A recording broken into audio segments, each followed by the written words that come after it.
ഞാൻ ഈ തോട്ടത്തിൽ നിന്ന് ഒരു വീഡിയോ എടുക്കാനുള്ള കാരണം എന്താ അറിയോ? ഇതാ ഈ തോട്ടത്തിൽ തെങ്ങ് ഇതാത്താ, ഒരു തെങ്ങ് ഒന്ന് ഇതവിടെ ഇങ്ങനെ വീഡിയോ കൂടെ ഇതാ ഒന്ന് ഇങ്ങനെ നോക്കിയിട്ടാൽ മതി.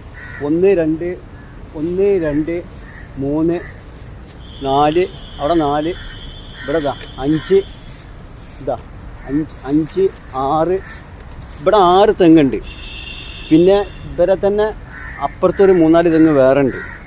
അപ്പുറത്തെ 6 2 8 2 10 11 തെങ്ങുകളുണ്ട്. ഈ 10 തെങ്ങുമ്പത്തെ ഇളന്നിന് ഞങ്ങളോട് പറയും, സത്യം പറയട്ടെ, ഞാൻ നുണ പറയില്ല. പൊന്നാര മക്കളെ, എനിക്ക് നുണ പറഞ്ഞിട്ട് ഒന്നും കിട്ടാൻ പോണില്ല. നിങ്ങളുടെ അടുത്ത് 100 റുപ്യ നിങ്ങളുടെ 100 റുപ്യ എനിക്ക് കിട്ടൂല, എൻ്റെ അടുത്ത് 100 റുപ്യ നിങ്ങൾക്കും കിട്ടണില്ല അല്ലേ? അതല്ല അതിൻ്റെ യഥാർത്ഥ സത്യം. പക്ഷേ എൻ്റെ മനസ്സിൽ ഒന്നിരിക്കൂല. എനിക്കെല്ലാം ഇങ്ങനെ പറഞ്ഞു നടക്കണ ഒരാളാണ് ഞാൻ പറഞ്ഞില്ല, ഞാൻ വാവസ്ഥായിൻ്റെ മറവഞ്ചേരി വാവസ്ഥായിൻ്റെ എനിക്കൊരു വരം തന്നെ എന്താ വെച്ചാൽ മിണ്ടാണ്ട് നിന്നതിനാണ് ഇന്നെ അടിച്ചത്. നിങ്ങളൊന്ന് ആലോചിച്ച് നോക്കണ്ട. കുട്ടീനാണ് 7 വയസ്സായ കുട്ടീനെ ഒരു തെറ്റും ചെയ്ത പൈതലിനെ അടിക്കുമ്പോൾ ആ കുട്ടി ഒന്നും അറിഞ്ഞില്ല. അതിൻ്റെ പേരിലാണ് ആ ഉസ്താദ് അടിച്ചത്. പക്ഷേ ഉസ്താദിനോട് പറഞ്ഞാൽ മതി, ഞാനല്ല ഉസ്താദെ മണ്ണാണ്ടറമ്പ് മറിച്ചിട്ടെന്ന് പറഞ്ഞാൽ അടി കിട്ടിയില്ല. ഞാൻ മിണ്ടാണെന്നപ്പോൾ ഉസ്താദിന് തോന്നി ഞാൻ അടിച്ചതെന്ന് പറഞ്ഞ ഉസ്താദ് മരണപ്പെട്ടു പോയി. അള്ളാഹു ഉസ്താദിൻ്റെ ഖബറ് സ്വർഗ്ഗ പൂന്തോപ്പാക്കി കൊടുക്കട്ടെ. അനവധി കുട്ടികളെ പഠിപ്പിച്ച ഉസ്താദാണ്. ആ അനവധി ഉസ്താദ് ആ കുട്ടികളൊക്കെ ഇന്ന് ഭൂമിയിൽ സ്വർഗം കണ്ടുകൊണ്ടിരിക്കുക. മറവഞ്ചേരിയൊക്കെ നല്ല നല്ല ആൾക്കാർ, നല്ല നല്ല പണത്തിൻ്റെ കെട്ടുകൾ കയ്യിൽ വന്നിരിക്കണ് ഓരോ മക്കൾക്കും. അതെന്താ വെച്ചാൽ ആ ഉസ്താദ് മക്കളൊക്കെ നല്ല രീതിയിൽ പഠിപ്പിച്ച് നല്ല രീതിയിൽ ഉയർത്തിയ ഉസ്താദാണത്. വാവസ്താദ് എന്ന് പറഞ്ഞാൽ കാടഞ്ചേരിയുള്ളത്. ആ ഉസ്താദൊക്കെ എല്ലാ മക്കളെയും പഠിപ്പിച്ച് മക്കളൊക്കെ ഒന്ന് ഒരു തെറ്റും ചെയ്യാതെ മക്കളൊന്ന് നല്ല നിലയിലായ മറവഞ്ചേരിയൊക്കെ ഒന്ന് പോയൊക്കെ നിങ്ങൾ പുരോഗമിച്ചിരിക്കണേ. അപ്പോൾ ഞാനച്ഛൻ എന്നെ പഠിപ്പിക്കാൻ എൻ്റെ അമ്മ എൻ്റെ പറഞ്ഞയച്ചിട്ട് പഠിക്കാതെ പോകുന്ന ഒരാളാണ്. അവിടെ നിന്ന് ഉസ്താദ് അടിച്ചടിച്ച് അത്ര അടി നിങ്ങൾക്ക് ആർക്കും കിട്ടിയിട്ടുണ്ടാവില്ല. അങ്ങനെയാണ് ഞാനിപ്പോൾ പഠനവും ഇല്ല, പുസ്തകവും ഇല്ല, പരിശുദ്ധ ഖുർആൻ പോലും അള്ളാഹിൻ്റെ പരിശുദ്ധ ഖുർആൻ പോലും എനിക്ക് പാരായണം ചെയ്യാൻ അറിയണില്ല. നിങ്ങളാണ് പഠിച്ചിക്കണത്. പക്ഷേ ഇൻ്റെ കാര്യത്തിൽ നിങ്ങളാരും സ്വർഗ്ഗം നേരക്കും നിങ്ങൾ ഉണ്ടാക്കി തരണ്ട. നിങ്ങൾ അള്ളാഹ് നരകത്തിക്കാണ്ട് കൊണ്ടിട്ടോട്ടെ. കാരണം എനിക്ക് ഉറപ്പുണ്ട് എന്നെ റബ്ബ് നരകത്തിക്ക് ഇടൂലാന്ന്. കാരണം ഞാൻ നിങ്ങളെ പഠിച്ച ഖുർആൻ പഠിച്ച ഒരാളാണെന്നുണ്ടെങ്കിൽ ഉണ്ടല്ലോ അള്ളാഹിനെ എല്ലാം ഭയപ്പെടേണ്ടി വരും. പക്ഷെ ഒന്നും അറിയാത്ത ഞാൻ ഈ ഭൂമിയിൽ 7 വയസ്സിൽ ഇവിടെ ചെറുപ്പത്തിൽ വന്നിട്ട് റോട്ടുമ്പോൾ അരഞ്ഞിരിഞ്ഞ് നടക്കുമ്പോൾ ഞാൻ തെറ്റ് ചെയ്തില്ല.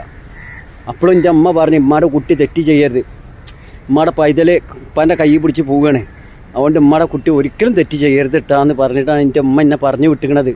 ആ ഉമ്മ എത്രമാത്രം കരഞ്ഞു നോക്കുകയാണ്. എൻ്റെ കുട്ടി തന്നെ ആയിക്കോട്ടെ, 7 വയസ്സായ എൻ്റെ കുട്ടി വേറൊരുത്തനെ കൂടെ ഞാൻ പറഞ്ഞയക്കുമ്പോൾ എൻ്റെ ഹൃദയം പൊട്ടു, എൻ്റെ പെണ്ണുങ്ങളെ ഹൃദയം പൊട്ടു. കുട്ടിയുടെ അമ്മയുടെ ഹൃദയം പൊട്ടൂലേ, കരയൂലേ? അതുണ്ടായ സംഭവമുണ്ട്. അതൊക്കെ ഞാൻ പിന്നെ പറയണ്ടേ. ഞാൻ ഇവിടെ ബോംബിൽ പറയാച്ച ഒരു ചൂടുണ്ട്, ഒരാൾ കേൾക്കൂലത്. കാരണം എൻ്റെ കുട്ടികൾ, എൻ്റെ ഭാര്യന്, എൻ്റെ എനിക്ക് 4 കുട്ടികളാണ്. അപ്പോൾ മൂത്ത മോളെ ഞാൻ ഇവിടെ ബോംബെ കൊടുന്നില്ല. കാരണം മൂത്ത മോൾ അത്യാവശ്യം ഇങ്ങനെ പഠിച്ചു വരുന്ന സമയത്ത് ഞാനിക്ക് ഇവിടെ തെങ്ങും തോട്ടത്തിൽ ചോറക്കാനും പിടിക്കാനോ ആളില്ല. അപ്പോൾ എൻ്റെ പെണ്ണുങ്ങളെ കൊണ്ടുവരുമ്പോൾ ഞാൻ എൻ്റെ 3 കുട്ടികളെ കൊടുക്കുന്നത്. എൻ്റെ മൂത്ത മോൾ എൻ്റെ പൈതലിനെ ഞാൻ കൊടുത്തില്ല. നിങ്ങളൊന്ന് ആലോചിച്ച് നോക്കണം. എൻ്റെ കുട്ടി അന്ന് ചെറുതാണ്. എൻ്റെ കുട്ടി ചെറുതാണ്. ഞാൻ എപ്പോഴും പറയണേ, ആ എൻ്റെ കുട്ടിയോട് ചോദിച്ചു നോക്കി, റബ്ബാണ് അള്ളാഹി റസൂൽ സത്യം പറയും. എൻ്റെ കുട്ടി ചെറുതായ കാരണം എൻ്റെ കുട്ടീനെ അവിടെ പഠിപ്പിക്കുമ്പോൾ ഞാൻ എന്തായത് എൻ്റെ 3 കുട്ടികളെ ഇവിടുന്ന് സ്കൂളിൽ ചേർത്ത്. അന്നല്ല കൊല്ലം ഒരുപാടായി ഇതുണ്ടായിട്ട്. അങ്ങനെ എൻ്റെ കുട്ടീനെ ലാസ്റ്റ് വെക്കേഷൻ്റെ ടൈമിന് എൻ്റെ കുട്ടീനോട് ബോംബെക്ക് കൊണ്ടുവരിക. ബോംബെ കൊടുത്ത് എൻ്റെ കുട്ടി 1 മാസം നിന്നിട്ട് എൻ്റെ പൈതൽ പോണ സമയത്ത് ഞാൻ കരഞ്ഞിക്കണ ഓളെ കാണാതെ. കാരണം എൻ്റെ കുട്ടീൻ്റെ കയ്യിൽ നിന്ന് ഒഴിവായി പോവുകയല്ല വെച്ചിട്ട്. കാരണം ഇനി എൻ്റെ കുട്ടി പോണത് വല്യമ്മാൻ്റെ അടുത്തേക്കാണ്. ആ വല്യപ്പ നോക്കിയാൽ ആ കുട്ടിക്കൊന്നും പറയാൻ പറ്റൂല. കാരണം എന്താ വെച്ചാൽ കുട്ടിയുടെ അമ്മല്ല, കുട്ടിയുടെ വാപ്പല്ല. കുട്ടി പേടിച്ച് ഭയപ്പെട്ട് ജീവിച്ച കുട്ടിയാണ് എൻ്റെ കരളിൻ്റെ കഷ്ണമായ ഷെഹറുൻ നിഷമോളെന്ന് ഞാൻ വിളിക്കല്. എൻ്റെ കുട്ടിയെ ലാസ്റ്റ് എൻ്റെ കുട്ടി അവിടെ നിന്ന് പിന്നെ എൻ്റെ 2ാമത്തെ പെങ്ങളുണ്ട് റണ്ടത്താത്ത പോത്തനൂർ, അവിടെയും പോയി നിന്നിട്ടാണ് എൻ്റെ കുട്ടി വളർന്നത്. ഇന്ന് എൻ്റെ കുട്ടി ഉമ്മാൻ്റെ സ്വഭാവം, ഉപ്പാടെ സ്വഭാവം, എൻ്റെ സ്വഭാവം, എൻ്റെ പെണ്ണുങ്ങളെ സ്വഭാവം, കുടുംബത്തിൽ 4 പെങ്ങന്മാരുണ്ട്, അവരുടെ സ്വഭാവമൊക്കെ എൻ്റെ കുട്ടി പഠിച്ചു. ഒരു വീട്ടിലേക്ക് കയറി ചെന്നാൽ ഉമ്മാനായിട്ട് എങ്ങനെ നിൽക്കണം, വാപ്പാനായിട്ട് എങ്ങനെ നിൽക്കണം എന്നൊക്കെ എൻ്റെ കുട്ടി പഠിച്ച. എൻ്റെ കുട്ടീനെ ഒരാൾ പഠിപ്പിക്കേണ്ട, ഖുർആനെടുത്ത് പഠിപ്പിക്കേണ്ട ആവശ്യമൊന്നുമില്ല.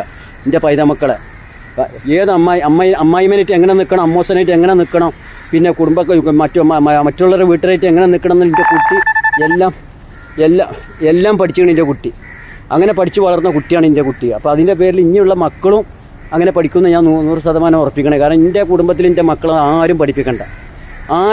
കാരണം എൻ്റെ വാപ്പ എൻ്റെ വാപ്പ തെറ്റ് കണ്ട അവിടെ ഇട്ട് 4 ചീത്ത വരും. പാന്നി, നായ്, നസറാണി, എന്തിനാണ് ഇതൊക്കെ ചെയ്ത്, പാന്നി, കഴുതെന്ന് പറഞ്ഞിട്ട് അവിടെ ഇട്ടടിക്കും. അതാണ് എൻ്റെ വാപ്പയുടെ സ്വഭാവം. എൻ്റെ അമ്മ അതല്ല, എൻ്റെ അമ്മ അതിനും നല്ല ഓമനിക്കും. ഉമ്മാരെ കുട്ടീനെ അടിച്ചാൽ സാരില്ലെട്ടാന്ന് പറഞ്ഞിട്ട്. അപ്പം ഉമ്മയുടെ സ്വഭാവം കിട്ടി, വാപ്പയുടെ സ്വഭാവം കിട്ടി, പിന്നെ എൻ്റെ സ്വഭാവം കിട്ടി, എൻ്റെ പെണ്ണുങ്ങളെ സ്വഭാവം കിട്ടി എൻ്റെ മക്കൾക്ക്. പിന്നെ അമ്മായിമാരുടെ സ്വഭാവം, എല്ലാ അമ്മായിമാരും ഒരുപോലല്ല. ഒരു അമ്മായിമ്മ ചൂടാവും, അമ്മായി ഒരു അമ്മായി ചൂടാകുമ്പോൾ വേറൊരു അമ്മായി, അങ്ങനെ എല്ലാ അമ്മായിൻ്റെ സ്വഭാവവും. പിന്നെ എൻ്റെ അഞ്ചന്മാർ പെണ്ണെട്ടി കൊടുക്കുന്ന അവരെ പെണ്ണുങ്ങളെ സ്വഭാവം ഒക്കെ എൻ്റെ മക്കൾ പഠിച്ച്. ആ എൻ്റെ നിങ്ങളൊരു വീട്ടിൽ കെട്ടിച്ചോ കല്യാണം കഴിച്ചുകൊണ്ടേക്കാണ്. നിങ്ങളാരും ഖുർആൻ ഒരൊറ്റൊന്നും പറഞ്ഞു കൊടുക്കേണ്ട ആവശ്യമില്ല. കാരണം എൻ്റെ മക്കളെ എല്ലാം പഠിച്ചിട്ടുണ്ട്. എൻ്റെ അത്രയും വലിയ ഫാമിലിയാണ് ഞങ്ങൾ. കരിയാങ്ങാട്ട് കാവിലെ കുഞ്ഞാലിയാജിൻ്റെ മകൻ മൊയ്തരാജിക്ക് എത്ര മക്കളുണ്ട് വെച്ചാൽ 8 മക്കളാണ് എൻ്റെ വാപ്പാക്ക്. അതിലുണ്ടായ ഒരുപാട് പേരെ കുട്ടികളും മറ്റുള്ളവരൊക്കെ ഉണ്ട്, ഇഷ്ടം പോലെ ഉണ്ട്. അപ്പോൾ ഞാൻ പറയാൻ പോകണത് എന്താ അറിയോ? അപ്പോൾ ഞാൻ പറയാൻ പോണത് ഇതൊക്കെ പറയുമ്പോൾ ഇങ്ങനെ തലയിലുള്ളിൽ തെങ്ങുമ്പോൾ കയറുമ്പോൾ തലയിലുള്ളിൽ സഞ്ചാരം കയറുക. അപ്പോൾ ഞാൻ ഈ 10-11 തെങ്ങുമത്തെ ഇളനീനെ അവർ വെറുതെ പറിച്ചു കൊണ്ടേക്കുമെന്ന് പറഞ്ഞു.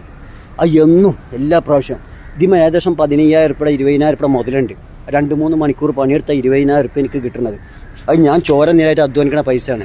ഞാൻ ഇല്ലാത്തതല്ല പറയും. എനിക്ക് മാസത്തിൽ 1 ലക്ഷം 2 ലക്ഷം 3 ലക്ഷം കിട്ടുന്നുണ്ട് പറഞ്ഞാൽ അത് ഉള്ള തന്നെ ഞാൻ പറയുള്ളൂ.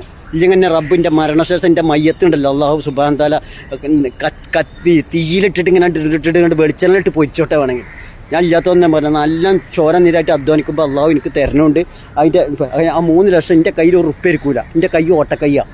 കുറത്തി പാറപ്പുറം കുറത്തി തത്തമ്മനെ കൊണ്ടെടുക്കണ പുറത്തിൻ്റെ അത് മരിച്ചപ്പോൾ ആ കുറത്തി കൈ നോക്കിയിട്ട് പറഞ്ഞ് നിൻ്റെ കൈ ഓട്ടക്കൈയാണ്. പക്ഷെ മോൻ്റെ കയ്യിൽ ഉമ്മാനോട് പറയണേ മോൻ്റെ കയ്യിൽ പൈസ വന്നുകൊണ്ടിരിക്കും, പക്ഷെ പോയിക്കൊണ്ടിരിക്കും. മോന് ദാരിദ്ര്യമായിട്ട് ജീവിക്കൂലെന്ന്. മോൻ്റെ എല്ലാ കാര്യങ്ങളും നിറവേറ്റും. പക്ഷെ മോൻ്റെ കയ്യിൽ പൈസ തന്നെ എൻ്റെ കയ്യിൽ 2 ലക്ഷം 3 ലക്ഷം പേര്. കാരണം ഞാൻ തെങ്ങും തുടത്തിക്കൊണ്ട് കെട്ടിയല്ലേ. എന്താണ് ബാങ്കിലിട്ടിട്ട് എന്ത് കുന്ത കിടക്കുള്ളൂ? ഏതൊരു കച്ചവടക്കാരും എന്താ ചെയ്യണേ? ആ കച്ചവടക്കാർക്ക് ലാഭം കിട്ടുമ്പോൾ അവരെന്തെങ്കിലും വീണ്ടും അതിലേക്ക് കുറേ സാധനങ്ങൾ നിറയ്ക്കും. വീണ്ടും ലാഭം കിട്ടുമ്പോൾ വീണ്ടും സാധനങ്ങൾ നിറയ്ക്കും. വീണ്ടും ലാഭം കിട്ടുമ്പോൾ ഈ സാധനം ലാഭം കിട്ടുന്നത് മൊത്തം അതാണ് ഈ കച്ചവടക്കാരെ കട ഫുള്ളാവണത്. അല്ലാതെ ഞാൻ ഈ പൈസ 2 ലക്ഷം 3 ലക്ഷം കിട്ടിയാണ്ട് ബാങ്കിൽ കൊണ്ട് ഇട്ടിട്ട് എന്ത് പണ്ടാരം കിട്ടാനാണ് പലിശ വാങ്ങി തിന്നുക.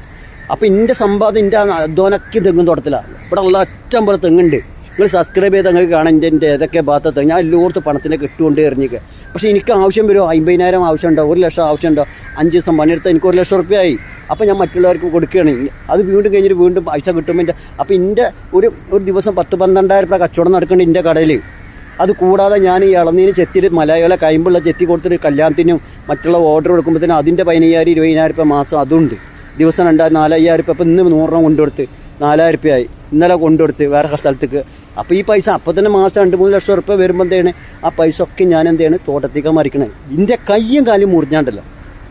എൻ്റെ കയ്യും കാലും മുറിഞ്ഞാൽ അതോടെ തന്നെ ഇന്നാലില്ല എൻ്റെ പണിയൊക്കെ കഴിഞ്ഞു. പിന്നെ എനിക്ക് വരുമാനമില്ല. അതിനാണ് ഞാൻ എന്ത് ചെയ്ത് നാട്ടിൽ കുറച്ച് സ്ഥലങ്ങളൊക്കെ വാങ്ങിക്കൂട്ടി. പിന്നെ ഇവിടെ 4-5 കട ഉണ്ട്. അഥവാ കയ്യും കാലും മുറിഞ്ഞാൽ അതെങ്കിലും മാസം ഒരു 10-30,000 രൂപ 40,000. ഞാൻ പേരുടെ മുന്നിൽ ഞാൻ 2 കട ഉണ്ടാക്കിയിരിക്കണേ. എന്നിട്ട് മുകളിലൊരു കോട്ടേഴ്സ് ഇതൊക്കെ ഉള്ളതാ പറഞ്ഞത്. എന്തിനുണ്ടാക്കിയാൽ അറിയോ? അല്ല അതിമൊന്നും നെതി കിട്ടാനോ സ്വർണം കിട്ടാനൊന്നല്ല. ഒരു സാഹചര്യത്തിൽ കയ്യും കാലും മുറിഞ്ഞിട്ട് മറ്റുള്ളവരുടെ മുന്നിൽ കൈ നീട്ടാതിരിക്കാൻ വേണ്ടിയിട്ട് അടിയിൽ കുറച്ച് തക്കാളിയും പച്ചമുളകും കൊടുന്നാൽ ഞാൻ നല്ലൊരു മനുഷ്യനാണെന്ന് ജനങ്ങൾ അറിഞ്ഞു കഴിഞ്ഞാൽ അവർ വന്ന് വല്ല തക്കാളിയും പച്ചമുളകും വന്ന് കൊണ്ടുപോകുമ്പോൾ ആ ചെക്കൻ്റെ ഏതായാലും കയ്യും കാലും മുറിഞ്ഞിട്ട് ചെക്കൻ തെങ്ങേറിയിട്ട് അപ്പോൾ എന്തായാലും ഓൻ്റെ കടയിൽ പോയിട്ട് തക്കാളി ഉള്ളിയും പച്ചമുളകും ആൾക്കാർ വന്ന് വാങ്ങിക്കൊണ്ടേക്കോട്ടെ. അപ്പോൾ തന്നെ എൻ്റെ ചിലവ് എനിക്കും എൻ്റെ ഭാര്യക്കും എൻ്റെ ഭാര്യക്കും എൻ്റെ കുട്ടികൾക്കും ചിലവിൻ്റെ കാര്യങ്ങൾ നടന്നു കിട്ടുകയും അയിമന്ന് അത് വിചാരിച്ചിട്ട് ഞാൻ ചെയ്തതാണ് എൻ്റെ പെരയുടെ മുന്നിൽ. അതുപോലെ ഞാൻ മറവഞ്ചേരിയിൽ അതാ ബോംബെ ടൂൾസ് കച്ചവടം അതിൻ്റെ അനിയനെ ഏൽപ്പിച്ച് എൻ്റെ അനിയൻ്റെ അഞ്ചന് ഞാൻ പറയണ കരളിൻ്റെ കഷ്ണമായ എൻ്റെ അനിയന് ഞാൻ ഇപ്രാവശ്യം നാട്ടിൽ നിൽക്കുന്ന സമയത്ത് എൻ്റെ പൈസ ഉണ്ടായില്ല കയ്യിൽ. ഓൻ 50,000 രൂപ അന്ന്. ഇതെന്താണെന്ന് ചോദിച്ചപ്പോൾ ഓൻ പറഞ്ഞ് ആ കച്ചവടത്തിൻ്റെ ലാഭമാണ് ഇജ്ജ് അവിടെ വെച്ചോന്ന് പറഞ്ഞു. അപ്പോൾ ഞാൻ ഓനക്ക് അതിന് 25,000 രൂപ കൊടുത്ത് പോകും വാങ്ങാൻ കൂട്ടാക്കിയില്ല. ഓൻ പറഞ്ഞാൽ അതിൻ്റെ ഒന്നും ആവശ്യമില്ല, എനിക്ക് ആവശ്യം വരുമ്പോൾ ഞാൻ എടുത്തുകൊണ്ടെന്ന് പറഞ്ഞു. ബോംബെ ടൂൾസാണ് മെഷീനും സാധനങ്ങളൊക്കെ വാടകയ്ക്ക് കൊടുക്കണം. ഓൻ തന്നെ പറഞ്ഞിട്ട് തുടങ്ങിയതാണ്. 10-15 ലക്ഷം രൂപ അവിടെ കൊണ്ടുപോയി മുടക്കി. എന്നിട്ട് ഞാൻ പലചരക്കിൻ്റെ കച്ചവടം ചെയ്ത് പറയച്ചോട് ചൂടുണ്ട്. ഇതൊരാൾ കാണൂല. പലചരക്കിൻ്റെ കച്ചവടം എൻ്റെ പെണ്ണുങ്ങളെ കൊടുന്ന് പഠിപ്പിച്ച് പെണ്ണുങ്ങൾക്ക് ഞാൻ പലചരക്കിന് ഓളുടെ പറഞ്ഞ് ഞങ്ങൾക്ക് വെയ്ക്കിടം മരിച്ച് കച്ചവടം ചെയ്തു പറഞ്ഞു. അങ്ങനെ ഓളെ ഏൽപ്പിച്ച് ഓളെ മക്കൾ അവസാനം ഓടി 2 കൊല്ലം വരെ 1 കൊല്ലം വരെ ഒക്കെ ചെയ്തു. ഞാൻ പറഞ്ഞു അവിടെയുള്ള ആൾക്കാർക്കൊക്കെ വില കുറച്ച് കൊടുക്കാൻ പറഞ്ഞു. 50 ഉറുപ്പ്യ കിട്ടിയാൽ മതി. പഞ്ചസാരത്തിൻ്റെ മുകളിൽ എല്ലാത്തിനും മുകളിൽ ഉറുപ്പ്യ കിട്ടിയാൽ മതി. ജനങ്ങളുടെ കൂടുതൽ മേടിക്കരുത്. തന്നെ ആൾക്കാർ നല്ല അവിടെയുള്ള അയൽവാസികൾക്കൊക്കെ ഭയങ്കര ഇഷ്ടമായിരുന്നു. ഞാൻ കട പൂട്ടിയാണപ്പോൾ എല്ലാവർക്കും വിഷമമായി.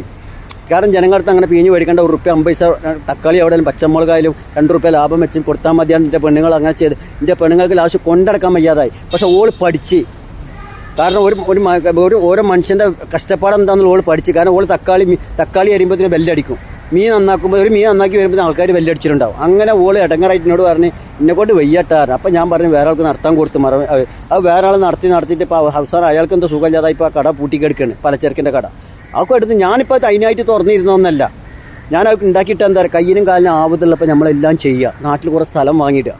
ഇപ്പം എനിക്ക് എന്തെങ്കിലും സംഭവിച്ചു കഴിഞ്ഞാൽ എനിക്ക് ആ സ്ഥലം വിറ്റാൽ എൻ്റെ 2 കുട്ടികളെ കെട്ടിക്കുക. 2 കോടി 1 കോടി രൂപ മുതൽ അവിടെ ഉണ്ട്. എൻ്റെ വീടും പേര് ഉണ്ടാക്കി 1 കോടി രൂപ മുതലുണ്ട്. ഇവിടെ ലക്ഷങ്ങളോളം തോട്ടത്തിൽ കൊണ്ട് എറിയാണ് ഞാൻ. അത് കാരണം ഞാനിപ്പോൾ ദിവസം പണിയെടുക്കുകയാണ്. എനിക്ക് വിഷമം വരുമ്പോൾ അങ്ങനെ പറഞ്ഞുകൊണ്ടിരിക്കുക. എന്തിനാണ്? കാരണം എന്താ വെച്ചാൽ നിങ്ങൾ അലിക്ക സാബുബായി കാലിദിക്ക കമറു ഇവർ ഇവിടെ അനവധി ആൾക്കാർ അവർക്കൊക്കെ ഒരു മാസം 50,000 1 ലക്ഷം ഉറുപ്പ്യ ഉണ്ടാക്കുന്നുണ്ട്. അവർ നല്ല പോലെ ഇരുന്നിട്ട്. പക്ഷേ എനിക്കും കിട്ടായില്ല. ഞാൻ ആ കടയിൽ 4-5 കടണ്ട്. എനിക്ക് ആ കടൻ്റെ മുകളിൽ കച്ചവടം ചെയ്താൽ എനിക്ക് 1 ലക്ഷം ഉറുപ്പ്യ സുഖമായിട്ട് ജീൻസ് പാൻറ്റ് ഇട്ടിട്ട് ഇരുന്നാൽ മതി. പക്ഷേ ആ പൈസ എനിക്ക് രസമില്ല. കാരണം എൻ്റെ വാപ്പ നല്ല ചോര നീരായിട്ട് അധ്വാനിച്ച ഒരാളാണ്. അപ്പോൾ ഞങ്ങളൊക്കെ അതേമാതിരി പഠിപ്പിച്ച കാരണം എന്തായി, വെറുതെ ഇരുന്ന് നേരം കൊണ്ട് എന്തെങ്കിലും ഇങ്ങനെ പറമ്പിൽ പണിയെടുത്താൽ എനിക്കിപ്പോൾ ദിവസം 2,000 രൂപ കിട്ടി. ഈ 2,000 രൂപ ഇവിടെ 2,000 രൂപ പണിയെടുക്കാൻ ഞാൻ വരുമോ? എൻ്റെ കടയിരുന്നാൽ തന്നെ 5 കടയിൽ നിന്ന് കച്ചവടം ഇളനീനിട്ടു, വേറെ ആൾ ഇളനീൻ മേടിച്ചിട്ട് ഇട്ട് കൊടുത്തിട്ട് പണിക്കാർക്ക് ശമ്പളം കൊടുത്താൽ എനിക്ക് അങ്ങനെ തന്നെ 2,000 രൂപ കിട്ടും. അപ്പോൾ എനിക്കൊരു ദിവസം പണിയെടുത്താൽ 5,000-6,000 രൂപയും കിട്ടണം. സത്യമാണ് ഞാൻ ഈ പറഞ്ഞത്. ഇല്ലാത്തതല്ല പറ. നിങ്ങൾ നാലിച്ചോക്കാണ്. ഞാൻ ഈ 2,000 രൂപ മുടിയാളമ്മ പോവുക. കാരണം എനിക്ക് 4-5 കടയുള്ള ഞാൻ ഈ 5 കടയിൽ 5 പണിക്കാരെ നിർത്തിയിട്ട് അവർക്ക് ശമ്പളം പുറത്തുനിന്ന് ഇളനീനും മേടിച്ച് കച്ചവടം ചെയ്താൽ എനിക്ക് 2,000-3,000 രൂപ അങ്ങനെ കിട്ടും. അപ്പോൾ ഈ പണി തന്നെ എനിക്ക് 5,000-6,000 കിട്ടണം. എനിക്ക് ഞാൻ ഒറ്റയ്ക്ക് തെങ്ങ് കയറി എല്ലാം അപകടം പിടിച്ച വലിയ ഡേഞ്ചർ പിടിച്ച തെങ്ങിൻ്റെ മുകളിൽ ഞാൻ കയറിയിട്ട് ഇറങ്ങുമ്പോൾ ആരെങ്കിലും എന്നെ വിളിച്ചാൽ ഞാൻ 2,000 രൂപ കൂലി പറയാണ്. തരുന്ന ഈ വിളിക്കുന്ന ആൾക്കാർ 2,000-2,500 തരിക. കാരണം അവർക്കറിയാം ഞാനൊരു ഓണറാണെന്ന്. ഞാനൊരു പണിക്കാരൻ, മറ്റുള്ളവൻ്റെ മുടി കളയാൻ പോണ ഒരാളല്ല ഞാൻ. നിങ്ങളത് മനസ്സിലാക്കണം. ഞാനൊരു പണിക്കാരനല്ല. കാരണം എല്ലാവരെ പോലത്തെ ഒരു മുതലാളിയാണ്. അലിക്കാനും മറ്റുള്ളവരെ പോലത്തെ യാവുക്കാനെ പോലത്തെ ഒരു മുതലാളിയാണ് ഞാനും. പക്ഷേ ഇന്നെ വിളിച്ചിട്ട് യാവുക്ക പണിയെടുപ്പിക്കോ, അലിക്ക പണിയെടുപ്പിക്കോ. കാരണം അവർക്കറിയാമല്ലോ.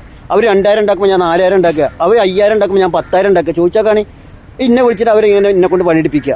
കാരണം അവരെക്കാട്ടി അപ്പോൾ പഠിച്ചോണ്ടതുകൊണ്ട് ആരോഗ്യം കണ്ടിട്ട് മനുഷ്യൻ്റെ അള്ള വിചാരിച്ച ഏത് സമയത്തും ആരോഗ്യം തളരും. പക്ഷെ എന്താണ്, നല്ല വഴി കൂടെ തിരഞ്ഞെടുത്താൽ മതി. തെറ്റായ വഴി ഒന്നും ചെയ്യണ്ട. ഒരാളെ മുതൽ കക്കുക പിടിക്കുക ഒന്നും ചെയ്യരുത്. നല്ല ചോര നീരായിട്ട് അധ്വാനിച്ചിട്ട് ഇല്ലെങ്കിൽ വേണ്ട. ഇല്ലെങ്കിൽ അവർ കയ്യായിട്ട് പ്ലേറ്റ് ആയിട്ട് നടന്നോളി. അതിന് നിങ്ങൾക്ക് കുഴപ്പമില്ല. എന്തെങ്കിലും ഒരു പ്ലേറ്റ് ആയിട്ട് നടന്ന എത്ര അടങ്ങറ് ഞാൻ നടക്കും. എൻ്റെ റബ്ബിനെ സത്യം ചെയ്തിട്ടാര്. എനിക്ക് ഒരു ഞാൻ പറ്റ തളർന്നെന്ന് കണ്ടാൽ എന്തെങ്കിലും ആവുന്ന എന്നെക്കൂടെ പാകില്ല. ഒരു പ്ലേറ്റ് ആയിട്ട് ഞാൻ അങ്ങാടി പോയിട്ട് ഇരുന്നിട്ട് വരും. ഇതിൻ്റെ അവസ്ഥയാണ്, നിങ്ങൾ വേണമെങ്കിൽ ഒന്ന് സഹായിക്കും. ഞാൻ ചെയ്യും. നബി പറഞ്ഞിട്ടുണ്ടല്ലോ, ഒരാളെ കക്കാൻ പോകണ്ട, പറ്റൂലെങ്കിൽ കയ്യടി. എന്താ ഈ പാവങ്ങളൊക്കെ കയ്യായിട്ട് ജീവിക്കേണ്ടത് എന്താ പോലെ നമുക്ക് ജീവിക്കാൻ പറ്റൂല. ഞാൻ ചെയ്യൂട്ടെ. ഞാൻ മടിക്കാത്ത ആളാണ്. ഈ കോലത്തിൽ ഞാൻ ലോകം മുഴുവൻ ജനങ്ങളെ കാണിക്കുകയാണ്. പിന്നെ എനിക്ക് പ്ലേറ്റ് വെച്ച് നടക്കണോണ്ട് എന്താ എത്ര നടക്കുക. അങ്ങനത്തെ ഒരു അവസ്ഥ വരാതിരിക്കാൻ ഞാൻ റബ്ബിൻ്റെ മുന്നിൽ എപ്പോഴും പറച്ചിലുണ്ട്. എന്താണ്, ഞാൻ ഇവിടെ 4-5 കട, നാട്ടിലാണ്ട് 3 കട, അതൊക്കെ ഇനിയിപ്പോൾ എൻ്റെ പൊന്നു മോനിക്ക് വേണ്ടിയിട്ട് ഓനെ ഗൾഫിൽ പറഞ്ഞയക്കാതിരിക്കാൻ വേണ്ടി ഞാൻ മനസ്സോണ്ട് നമുക്ക് എന്തും ആഗ്രഹിക്കുന്നതുകൊണ്ട് കുഴപ്പമൊന്നുമില്ലല്ലോ. അത് സാധിപ്പിച്ച് തരേണ്ട കടമ അള്ളാൻ്റെ അടുത്താണ്. അള്ള സാധിപ്പിച്ച് തരുന്നത് സാധിപ്പിച്ച് തരട്ടെ. നമ്മളാഗ്രഹം നമ്മളെല്ലാ മനുഷ്യൻ്റെ ആഗ്രഹമാണ്. ചില സമയത്ത് അള്ളാഹ് പോലെ സാധിപ്പിച്ച് തരുന്നുണ്ട്. ആർക്കും സാധിപ്പിച്ച് തരാത്ത നമ്മൾ വിചാരിച്ച വീടും സ്ഥലവും എല്ലാം റബ്ബ് സാധിപ്പിച്ച് തരുന്നുണ്ട്. ഇല്ലേ? നിങ്ങളെന്നെ ആലോചിച്ച് നോക്കി. റബ്ബ് സാധിപ്പിച്ച് തരാം. എന്നിട്ട് നമ്മൾ റബ്ബിനെ മുന്നിൽ നമ്മൾ സുജൂദ് ചെയ്യണം ഏത് സമയത്തും. അപ്പോൾ എൻ്റെ മോനെ ഞാൻ ആഗ്രഹിക്കേണ്ടത് എൻ്റെ പൈതലിന് ആ ഒരു മോനുള്ളൂ. ഓനെ ഗൾഫിലേക്ക് പറഞ്ഞേക്കാതെ നാട്ടിൽ എന്തെങ്കിലും ഒരു 10-50 ലക്ഷം ഉറുപ്പിയുടെ കച്ചവടം, 50 ലക്ഷം ഉറുപ്പിക മുടക്കിയിട്ട് ഒരു മൊബൈലിൻ്റെ ഷോപ്പോ, ഓനോട് ചിലപ്പോൾ ഞാൻ മൊബൈലിൻ്റെ ഇത് പഠിക്കാൻ പറയാൻ ആഗ്രഹിക്കുകയാണ്. മൊബൈലിൻ്റെ അല്ലെങ്കിൽ എന്തെങ്കിലും ഒരു 10-50 ലക്ഷം ഉറുപ്പിക നല്ലൊരു സ്ഥാപനം, നല്ല കച്ചവടമാവണ സ്ഥാപനം എടുത്തിട്ട് ഓൻ്റെ പെണ്ണുങ്ങളെ അതിൽ ഇരുത്തുക. അവർ രണ്ടാളും കച്ചവടം ചെയ്തിട്ട് അവർ വരട്ടെ. എന്നിട്ട് ഞാനും എൻ്റെ പെണ്ണുങ്ങളും വീട്ടിൽ നിൽക്കുക. അവർക്ക് എവിടെയെങ്കിലും പോകണോ, ടൂറ് പോകണോ, കറങ്ങാൻ പോകണോ ഒക്കെയും പോയിക്കോട്ടെ. അവർ വരുമ്പോൾ ഞാൻ മുഖം കറുപ്പിച്ചിട്ട് ഇങ്ങനെ നിൽക്കുക. അല്ലെങ്കിൽ എൻ്റെ പെണ്ണുങ്ങളോട് പറയും ഇങ്ങനെ. അതൊന്നും ഞങ്ങൾ ചെയ്യൂല. കാരണം എൻ്റെ മക്കളാണ്. എനിക്ക് കാണാൻ പറ്റാത്തതുണ്ട്. ഞാൻ ചെറിയ കുട്ടിയാകുമ്പോൾ ഇവിടെ അലഞ്ഞിരിച്ചിട്ട് ഇങ്ങനെ പണിയെടുത്തുകൊണ്ടിരിക്കുക. എനിക്ക് പുറലോകം കാണാൻ കഴിഞ്ഞിട്ടില്ല. അപ്പം എൻ്റെ മോന് പോയി കാണട്ടെ. ഓൻ കണ്ട ഞാൻ കണ്ട പോലെയാണ്. എൻ്റെ ഒരു തുള്ളി ചോരയിലുണ്ടായ മോനാണത്. അള്ള തന്നതാണ് എനിക്ക് എൻ്റെ പൈതലിനെ. ഓൻ്റെ കുട്ടികളും പെൺകുട്ടികളും പോട്ടെ. എന്നിട്ട് അവരവിടെ പോയിട്ട് ഇങ്ങനെ എൻ്റെ മോള് ഗൾഫിൽ കണ്ട് പോയി, പുറലോകത്ത് പോയിട്ട് അവിടെ ഇങ്ങനെ വീഡിയോ വിട്ടാന്ന് ഇപ്പാക്ക്. അൽഹംദുലില്ലാ, ഞാൻ ഗൾഫ് കണ്ടിട്ടില്ല, ഹജ്ജും ചെയ്തിട്ടില്ല, ഉമ്മറും ചെയ്തിട്ടില്ല. അതൊക്കെ ചെയ്യും. അള്ളാഹു ആയുസ് നീട്ടി തരച്ച, അല്ലെങ്കിൽ ഇല്ല അതോടങ്ങനെ പോയിച്ചാണ് പോട്ടെ. പക്ഷെ എന്താണ്, എൻ്റെ പൊന്നു മോള്, എൻ്റെ കരളിൻ്റെ കഷ്ണമായ എൻ്റെ മൂത്ത മോള്. അപ്പോൾ അതാ പറഞ്ഞത്, എൻ്റെ മൂത്ത കുട്ടി അവിടെ നാട്ടിൽ, എൻ്റെ കുട്ടി അവിടെ പഠിക്കുമ്പോൾ ഞാൻ ഇരുന്ന് കരഞ്ഞെന്ന് പറഞ്ഞില്ല. എൻ്റെ കുട്ടീനെ പിറ്റേ ദിവസം ഞാൻ ട്രെയിനിൽ യാത്രയാക്കുകയാണ്. അന്ന് സ്കൂളിൽ 1 മാസം ലീവുള്ളപ്പോൾ. അതേമാതിരി നിങ്ങളൊന്നും ആദ്യം അത്രയും ചെറുപ്പം മുതൽ എൻ്റെ ഇവിടെ കൊണ്ടുവരുമ്പോൾ എൻ്റെ അമ്മ എത്ര പൊട്ടി കരഞ്ഞിക്കണമെന്ന് അറിയോ. കരഞ്ഞിക്കണം. എൻ്റെ അമ്മ പറഞ്ഞതാ, അമ്മയുടെ കുട്ടി ഒരു തെറ്റും ചെയ്യരുത്, ഒരാളെ ഒരു മുതൽ കക്കരുത്. ഇപ്പം എന്തെങ്കിലും പറഞ്ഞാൽ അമ്മയുടെ കുട്ടി കേൾക്കണം, അല്ലെങ്കിൽ പറഞ്ഞ് ചീത്ത. ഇപ്പം എൻ്റെ ഇപ്പം ലോകം തെറ്റ് കണ്ട് അങ്ങനെ പറയാം. നായി നസറാണി എന്തിനാണ് ചെയ്ത് തന്നെയൊക്കെ ഞാൻ നേരാവും ചെയ്ത്. ഞാൻ ആ വാപ്പാനെ ഒരു നേരം വെച്ച് വാപ്പ ഓമിരിക്കുകയെന്നുണ്ടെങ്കിൽ ഞാൻ ലോക ചെറ്റായി മാറും. കാരണം ഇവിടെ ബോംബെയിൽ വെടക്കാൻ അതിനത്ര സമയം വേണ്ട, നന്നാവാനും സമയം. കംപ്ലീറ്റ് പെണ്ണുങ്ങൾ വേശ്യാലയാണ് ഈ ഭാഗത്തൊക്കെ. അതിലേക്കാണ് മനസ്സ് പോകും പെട്ടെന്ന്. അപ്പോൾ എൻ്റെ വാപ്പാനെ പേടിച്ചിട്ട് നമ്മൾ ആരും തെറ്റില്ല വഴി പോയില്ല. കാരണം വാപ്പല്ലോ എന്ന് അറിഞ്ഞാൽ അവിടെ തച്ചുമല്ലോ എന്നുള്ളത് അറിയാം. അപ്പോൾ അതിൻ്റെ പേരിൽ എന്തായി നേരായി. അപ്പോൾ എൻ്റെ അപ്പനെ എൻ്റെ അപ്പനെ എത്രമാത്രം ഇഷ്ടപ്പെടുന്നവരോ. എൻ്റെ അപ്പയും ഇമ്മയും കൂടി എൻ്റെ അവിടെ നിൽക്കുന്നുണ്ട്. എൻ്റെ അപ്പാക്ക് എൻ്റെ അപ്പാനും മാനും മരണം വരെ ഞാൻ നോക്കും ഒന്നുപോലെ. എൻ്റെ അപ്പയും എനിക്ക് സ്വത്ത് മുതൽ എഴുതി തന്നിട്ടില്ല, ഒരു കുഴപ്പമില്ല. 8-7 മക്കൾക്കാണ് കൊടുക്കണമെന്നുണ്ടെങ്കിൽ കൊടുത്തോട്ടെ, ഞാൻ ഇതിനൊന്നും കുഴപ്പമില്ല. പക്ഷെ എൻ്റെ അമ്മാനും പാനും കണ്ണീര് പിടിപ്പിക്കൂല. കാരണം മാതാപിതാക്കൾ നമ്മളെ വീടിൻ്റെ വെളുക്കാട്ടാ. എൻ്റെ അപ്പയും എൻ്റെ അവിടെ വന്ന് നിൽക്കുമ്പോൾ എനിക്ക് എന്തോ ദിവസം മനസ്സിന് സന്തോഷം. കാരണം എന്ന് വെച്ചാൽ എൻ്റെ അമ്മ പറയണേ, ഇപ്പോൾ മാനു എൻ്റെ അവിടെ വന്നപ്പോഴേക്ക് ചോറ് എല്ലാം വയറച്ച് കഴിക്കാൻ തോന്നുന്നുണ്ട്, മനസ്സിന് സമാധാനം. എന്താണ് വാപ്പാൻ്റെ കാട്ടും മൂത്രം വൃത്തിയാക്കണം, ഒന്ന് അങ്ങോട്ട് തിരിഞ്ഞ് കിടത്തണം, അങ്ങോട്ടേക്ക് തിരിഞ്ഞ് കിടത്തണം. ഇത് പറയാൻ നിന്നൊരു സംഖ്യ ഉണ്ട്. അങ്ങോട്ടും ഇങ്ങോട്ടേക്ക് തിരിഞ്ഞ് കിടത്തണം വാപ്പാൻ്റെ. പൊന്നാര മക്കളെ തന്തൻ്റെ തള്ളനെയും കാട്ടുമ്പോൾ അതുപോലെ പെണ്ണുങ്ങളോടും പറയുന്നുണ്ട്. ഭർത്താക്കന്മാർ കല്യാണം കഴിച്ചു കൊടുത്ത പെണ്ണുങ്ങളോടും പറഞ്ഞിട്ട് നിങ്ങൾക്ക് തോന്നുന്നുണ്ടാവുണ്ടാവരോ ആ കെട്ടിയ ഭർത്താവിൻ്റെ അമ്മയും ഇപ്പയാണ് അവരെ നോക്കാൻ നിങ്ങൾക്ക് ഭയങ്കര ഇടങ്ങറുണ്ടാവും. പക്ഷെ നിങ്ങൾ സ്വർഗത്തിൽ കണ്ട് കിടക്കൂല. നിങ്ങൾ നിസ്കരിച്ചിട്ടും കാര്യമില്ല, ഇബാദത്തെടുത്തിട്ടും കാര്യമില്ല, എന്ത് ചെയ്തിട്ടും അള്ളാൻ്റെ മുന്നിൽ ചെയ്തിട്ട് ഒരു കാര്യമില്ല. കാരണം എന്താ പറയുക, കെട്ടിയ ഭർത്താവിൻ്റെ അമ്മാനും നിങ്ങൾ നോക്കണം. നിങ്ങളെ അമ്മാനും മാനിപ്പാനി നോക്കണേ പോലത്തെ അതിനെക്കാട്ടും കൂടുതലായിട്ട് നിങ്ങളെ തന്തന് കെട്ടിയ ഭർത്താവിൻ്റെ അമ്മാനിപ്പാനി നോക്കി സ്വർഗം കിട്ടും നിങ്ങൾക്ക്. ഇല്ലെങ്കിൽ നിങ്ങൾ പോയിട്ട് എത്ര നിസ്കരിച്ചിട്ട് ഇബാദത്ത് തെക്കിബീർ ചെല്ലിയൊരു കാര്യമില്ല. കാരണം എന്താ പറയുക, നിങ്ങളെ ഭർത്താവ് നിങ്ങളെ പൊന്നു പോലെ നോക്കുകയാണ്. അത് നിങ്ങൾ മനസ്സിലായി എന്തുകൊണ്ടാണ് നോക്കണത്? ആ ഉമ്മാൻ്റെ വയറ്റിൽ പിറന്ന് വീണ മോനാണത്. ആ മോനെ കൊണ്ട് നിങ്ങൾക്ക് നിക്കായി വെച്ചിട്ട് നിങ്ങളെ മറ്റൊരു പുരുഷൻ്റെ മോളെ നിക്കായി വെച്ചിട്ട് പെരൽക്ക് കൊടുത്ത് നോക്കുമ്പോൾ ആ ചെക്കൻ നല്ലൊരു സ്വഭാവം, നല്ല പെരുമാറ്റം, നിങ്ങളെ പൊന്നു പോലെ നോക്കണേ, നിങ്ങൾക്ക് സ്വർഗം ഉണ്ടാക്കി തരണം. അത് ആരെ കാര്യം കൊണ്ട്? ആ ഉമ്മാൻ്റെയും ഉപ്പാൻ്റെയും ഉമ്മയുടെ വയറ്റിൽ പിറന്ന് വീണ മകനായതിൻ്റെ പേരിൽ. അപ്പം നിങ്ങൾ എന്ത് ചെയ്യണം? ആ ചെക്കൻ്റെ ഉമ്മാനിപ്പാനും നിങ്ങൾ പൊന്നു പോലെ നോക്കണം. ഞങ്ങൾക്ക് പറയാൻ പറ്റില്ല. ഞങ്ങളെന്തെങ്കിലും പറഞ്ഞാൽ നിങ്ങൾ പാമ്പ് കൊത്തുന്ന പോലെ കൊത്തും. കാരണം എൻ്റെ പനി മണി നോക്കണം എന്ന് പറഞ്ഞാൽ തന്നെ കാരണം ഞങ്ങൾ മുണ്ടും ചെയ്യില്ല. ഞങ്ങൾക്കറിയാം, അള്ളാഹ്ക്കറിയാം ഞങ്ങളെ മനസ്സിൻ്റെ ഉള്ളിൽ പാപ്പാനും മണി നോക്കാത്തതിൻ്റെ വേദന ഞങ്ങൾക്ക് നല്ല ഉണ്ട് എന്നുള്ളത്. പക്ഷേ പെണ്ണുങ്ങളോട് പറഞ്ഞാലോ, പെണ്ണുങ്ങൾ വല്ല ബമ്പാൽ പാമ്പ് ഇങ്ങനെ ഊതണ പോലെ ഒറ്റ ഊത്തണ്ട് ഊതും. കാരണം ഞങ്ങളെ വാപ്പാനും മണി നോക്കാൻ പറഞ്ഞാൽ. പക്ഷേ നിങ്ങളെ റബ്ബ് നിങ്ങൾക്ക് സ്വർഗത്തിൽ കിടക്കാൻ പറ്റില്ല. നിങ്ങൾ നിസ്കരിക്കാൻ തന്നെ വേണ്ട പൊന്നാര മക്കളെ. ഞാൻ പറഞ്ഞത് നിങ്ങൾ നിസ്കരിച്ചാൽ അള്ളാഹ് സ്വീകരിക്കില്ല. നിങ്ങൾ കെട്ടിയ ഭർത്താക്കാൻ്റെ ഉമ്മാനും പനി പൊന്നു പോലെ നോക്കിക്കോളൂ. നിങ്ങൾക്ക് സ്വർഗം കിട്ടണമെങ്കിൽ. വേറെ നിങ്ങൾ നിസ്കരിച്ചില്ലെങ്കിലും സ്വർഗം കിട്ടും. നിങ്ങൾ എന്ത് ഇപ്പം വെള്ളത്തൊള്ള തോന്നി തെറി പറഞ്ഞാലും നിങ്ങൾക്ക് സ്വർഗം കിട്ടും. എന്തായാലും നിങ്ങളെ ആ ചെക്കൻ്റെ വാപ്പാനും മനി പൊന്നു പോലെ നോക്കിയ കാരണം തീട്ടും കാട്ടും വൃത്തമാക്കണം. ഞാൻ നാട്ടിലേക്ക് ഇപ്രാവശ്യം വന്നിട്ട് എൻ്റെ അപ്പ ഹോസ്പിറ്റലിൽ കിടക്കുന്ന സമയം ഉള്ളത് പറയാണ്. എനിക്ക് എന്ത് ആൾക്കാർ ഇങ്ങനെ വില വെച്ചാലും വല്ല വില വെച്ചിരുന്നില്ല. ഞാൻ എൻ്റെ വാപ്പ അതും കൂടി പറഞ്ഞ് നിർത്തുകയാണ്. എൻ്റെ ഒക്കെ തെങ്ങുമ്പോൾ കയറാണ്ട് എൻ്റെ വാപ്പ ഹോസ്പിറ്റലിൽ സീരിയസ് ആയി കിടന്നിട്ട് വയറ് ഉറച്ചിട്ട് വയ്യാതെ വയറ്റിന്ന് പോകണില്ല. ആകെ കണ്ട് പോകും. ഡോക്ടർമാർ പലതും ചെയ്തു നോക്കി, സിസ്റ്റർമാർ വയറാൾക്കാളെ മരുന്നൊക്കെ കയറ്റി. എന്നിട്ട് അവസാനം അങ്ങോട്ട് തൂറിയാക്കുമ്പോൾ ആ ബെഡുമ്മ ആകെ അങ്ങോട്ട് ഇതായിക്കണം. അവസാനം ഞാനാണ് കൈയോണ്ട് ഇങ്ങനെ എടുത്തിട്ടും കോരിയിട്ടൊക്കെ അവിടെ ബക്കറ്റിലാക്കിയത്. പാപ്പാടെ തീട്ടം അത് നിങ്ങളൊന്നും അറിയോ? നിങ്ങളാരും ചെയ്യൂല. അത് സ്വന്തം എൻ്റെ വാപ്പയാണ്. എൻ്റെ കാരണം എനിക്ക് ഈ ഭൂമിയിൽ സ്വർഗം ഉണ്ടാക്കി തന്ന എൻ്റെ വാപ്പയാണ്. ഈ ഭൂമിയിൽ ബോംബെ കാണിച്ചു തന്നു എൻ്റെ വാപ്പാണ്. ഈ ബോംബെയിൽ 10 രൂപ ഉണ്ടാക്കാൻ പഠിപ്പിച്ചു തന്നു എൻ്റെ വാപ്പാണ്. ആ വാപ്പ തൂറിയിട്ട് ഇവിടെ ആകെ ഉണ്ട്. കാരണം വാപ്പാക്ക് ആകെ വയ്യാതെ കെടുക്കുകയാണ്. ആ തീട്ടം ഒന്നാകെ കോരിയിട്ട് ഞാൻ പാത്രത്തിൽ നിറച്ചിട്ട് എൻ്റെ അപ്പാനെ കംപ്ലീറ്റ് തുടച്ച് എപ്പോഴും ഞാൻ നാട്ടിൽ ചെല്ലുമ്പോൾ എൻ്റെ അമ്മാനെ കൊണ്ട് പണിയെടുപ്പിക്കില്ല. എൻ്റെ അമ്മ എന്ന് വെച്ചാൽ ചെറുപ്പം മുതൽ വളരെ പ്രയാസപ്പെട്ട അമ്മയാണ്. എൻ്റെ അമ്മ അത്രക്ക് മാത്രം പുഞ്ചപ്പണി എടുത്തിട്ടും പാടത്ത് പണിയെടുത്തിട്ടും കൊയ്ത്ത് പണി ചെയ്യാത്ത പണികളൊന്നും ഇല്ല എൻ്റെ അമ്മ. ആ ഉമ്മാനെ ഇനി മക്കളായിട്ട് സ്വർഗം കൊടുക്കണം. അപ്പം അതിന് എൻ്റെ ഭാര്യ നന്നാവണം. എൻ്റെ ഭാര്യ പൊന്നുപോലെ നോക്കണമുണ്ട്, ഒരു കുഴപ്പമില്ല. അപ്പോൾ എന്താണ് ആ തന്തനെ തീർത്തു. അതുപോലെ വാപ്പാക്ക് ഞാൻ ഇടയ്ക്കിടയ്ക്ക് ചന്തി കൊടുക്കും. വാപ്പാക്ക് ചന്തി കൊടുക്കുമ്പോൾ ഗ്ലൗസ് ഇട്ട് ചന്തി കൊടുക്കണം. ഗ്ലൗസ് ഇട്ട് ചന്തി കൊടുക്കുമ്പോൾ ഉപ്പാക്ക് ഒരു സുഖം കിട്ടണില്ല. അങ്ങനെ ഞാൻ ഗ്ലൗസൊക്കെ കൂട്ടിയിട്ട് ഇപ്പം എൻ്റെ സാധാ കൈകൊണ്ട് എൻ്റെ അപ്പാൻ്റെ ചന്തി കൊടുക്കുമ്പോൾ എൻ്റെ അപ്പ പറഞ്ഞെന്താരോ, ജിപ്പാൻ്റെ കുട്ടിയുടെ മുത്തേന്ന് നോക്കണം. അപ്പം കിട്ടി എനിക്ക് സ്വർഗം അള്ളാൻ്റെ അടുത്തേക്ക്. വേറെ ഞാൻ എന്ത് ചെയ്തിട്ടില്ലും കുഴപ്പമില്ല. എൻ്റെ അപ്പ പറഞ്ഞ് ഇപ്പാടെ മുത്താണെന്ന്. കാരണം എന്താണ്, ഇപ്പാക്ക് അങ്ങനെ ചന്തി കൊടുക്കണോ, ഇപ്പാക്ക് അതാ ഇഷ്ടം. നമുക്ക് ഗ്ലൗസ് ഇട്ട് ചന്തിയൊക്കെ നമുക്ക് സുഖം കിട്ടുമോ? നമ്മൾ ഈ കൈകൊണ്ട് ചന്തിയെങ്കിൽ നമുക്ക് സുഖം കിട്ടും. അതുപോലെ അപ്പോൾ എൻ്റെ അപ്പ പൈതലിപ്പോഴും എൻ്റെ അപ്പ ജീവിച്ചിരിക്കണം. അതുകൊണ്ട് നിങ്ങളായിരിക്കും നരകണ്ടാക്കി തരാൻ നിൽക്കണ്ട. ഇന്ന പറച്ചവനെ നരകത്തേക്ക് വെച്ചാൽ വെടിച്ചാണ്ട് ഇട്ടോട്ടെ. എനിക്കറിയാം, ഞാൻ ഏത് സമയത്ത് കയ്യോ ഉയർത്തി അള്ളാഹു സുബ്ഹാനഹു വ തആല ഏത് മലക്കിനെയാണ് എൻ്റെ ഹൃദയത്തേക്ക് പറഞ്ഞു വിടുന്നതെന്നുള്ളതൊക്കെ അറിയില്ല. പക്ഷെ ഞാൻ ഒരുപാട് കരച്ചിലുണ്ട് എൻ്റെ അള്ളാൻ്റെ മുന്നിൽ. നിങ്ങൾ കരണ അത്ര നിങ്ങളൊന്നും കരഞ്ഞിട്ടുണ്ടില്ല. കൊറോണ വന്നപ്പോൾ കൊറോണ രോഗം വരുന്നതെന്ന് എനിക്ക് മനസ്സിലായിക്കണം. തന്നെ കാരണം ഞാൻ വരുന്നതിൻ്റെ മുന്നേ എന്ത് ചെയ്ത് അത് പറച്ചോനെ ഇവിടെ എന്നെ ബുദ്ധിമുട്ടിച്ചിട്ടില്ല. ഇവിടെ എല്ലാവരോടും ചോദിച്ചു നോക്കി. എല്ലാവരോടും ചോദിച്ചോക്കെ ഇന്ന കണ്ണീര് പിടിപ്പില്ല. അതുപോലെ നോട്ട് 500 നോട്ടും നോട്ട് മൊത്തം ഇല്ലാതെ മോദി ഇല്ലാതാക്കുന്ന സമയത്ത് എൻ്റെ മനസ്സിലേക്ക് കടന്നു വന്ന് ഞാൻ വേഗം എന്ത് ചെയ്ത് എൻ്റെ അടുത്തുള്ള നോട്ടൊക്കെ പാടെ കൂടിയിട്ടൊക്കെ ബാങ്കിൽ വേഗം കൊടുത്ത് ഒഴിവാക്കി. പിന്നെ അന്നത്തെ രാത്രിയാണ് നോട്ടില്ലാതാക്കിയത്. ഇതൊക്കെ ഒരു മനുഷ്യൻ്റെ നമുക്ക് നമ്മളെ മനസ്സിൽ പലതും കടന്നു വരുമ്പോൾ നിങ്ങളെ മനസ്സിലൊക്കെ ഓരോന്ന് വരും. പക്ഷെ നിങ്ങളതിനെ ഗൗരവമായിട്ട് എടുക്കുകയും ഒരാളെ കാണണമെന്ന് ആഗ്രഹിച്ചാൽ അയാൾ കടന്നു വരും. ഒരാളെ പറ്റി ചിന്തിച്ചാൽ അയാൾ കടന്നു വരും. ഗൾഫിലുള്ള ആളാശിക്കട്ടെ നമ്മളെ പറ്റി ചിന്തിച്ച്